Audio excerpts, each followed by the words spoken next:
Dieudonné, moi j'ai une question pour toi. Comment toi tu appliques ce livre-là dans ton quotidien, dans la vie, dans toute situation? Comment tu Très l'appliques? bonne question. C'est une bibliothèque. Voilà. Je peux dire il a lu tous les livres ou presque. J'en ai, ouais.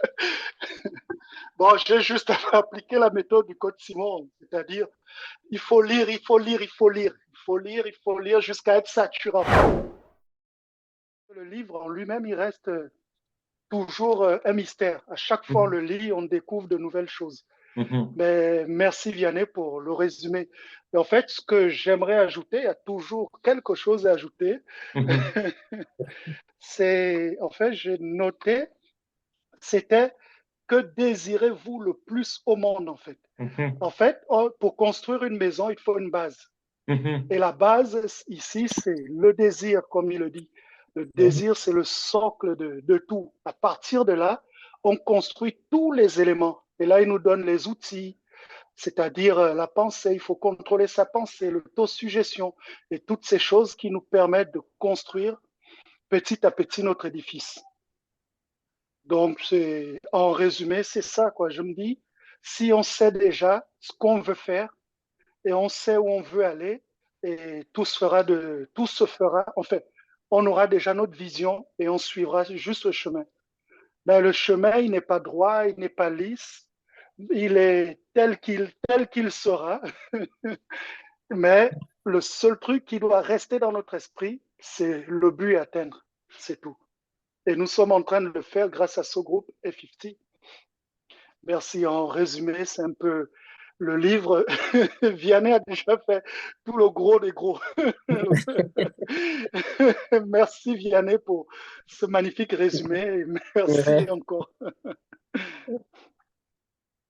Alors toi, Dieudonné, moi j'ai une question pour toi. Et si je ne sais pas d'autres, n'hésitez pas, si vous voulez poser des questions. Ah oui. Comment toi tu appliques ce livre-là dans ton quotidien, dans la vie, dans toute situation? Comment tu Très l'appliques? bonne question. Parce que je sais que Ouais. toi, Dieudonné pour les personnes qui ne le connaissent pas, Dieudonné, c'est une bibliothèque. Voilà. Je peux dire il a lu tous les livres ou presque. J'en ai. Ouais. Bon, j'ai juste appliqué la méthode du code Simon, c'est-à-dire il faut lire, il faut lire, il faut lire, il faut lire, il faut lire jusqu'à être saturé. Enfin, un moment, tu te diras, ah ben, je suis saturé. Et puis, à un moment, on parle d'un sujet et subitement, tu as des choses à dire là-dessus.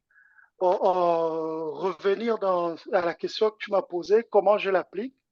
Il y a une chose que je fais beaucoup, c'est l'autosuggestion. Ça, c'est vraiment le truc que je fais beaucoup. C'est mon mantra. Bon, en fait, les gens vont appeler mantra, ils vont appeler prière.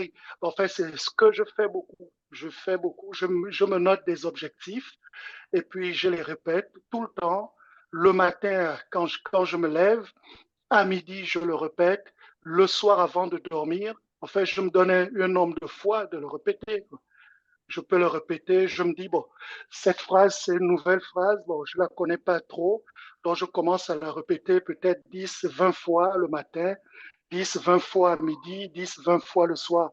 Donc, comme ça, l'objectif est bien ancré dans la tête. Et on dit, j'avais lu ou écouté une conférence dans laquelle on disait, pour que quelque chose soit bien ancré dans la tête, dans notre subconscient, il faut le pratiquer, il faut le répéter pendant au moins 21 jours. Donc, 21 jours, tu te, tu te répètes la même chose 3 fois par jour. Et là, à chaque fois, à chaque fois, à chaque fois, et c'est ancré dans la tête. Et du coup, mais ça ne veut pas dire qu'on laisse tomber, on continue, peut-être en moins d'intensité, mais on continue toujours à appliquer la même méthode.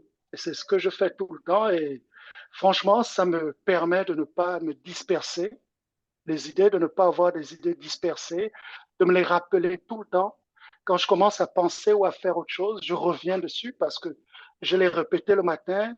Quand j'oublie, je répète à midi et après, je sais que le soir avant de dormir, je vais encore refaire la même chose. Donc, ça reste bien ancré dans la tête.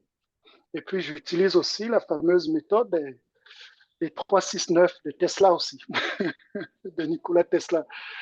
Donc, c'est la technique que j'utilise et jusqu'à présent, je me sens bien.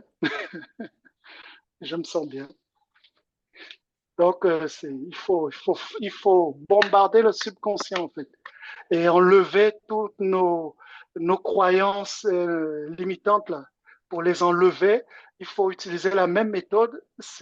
Quand on était dans un environnement qui n'était pas propice à notre développement, on entendait souvent les choses limitantes, enfin, les comportements, on voyait des comportements limitants, les phrases limitantes. Donc, il faut utiliser la même méthode pour les enlever aussi, petit à petit.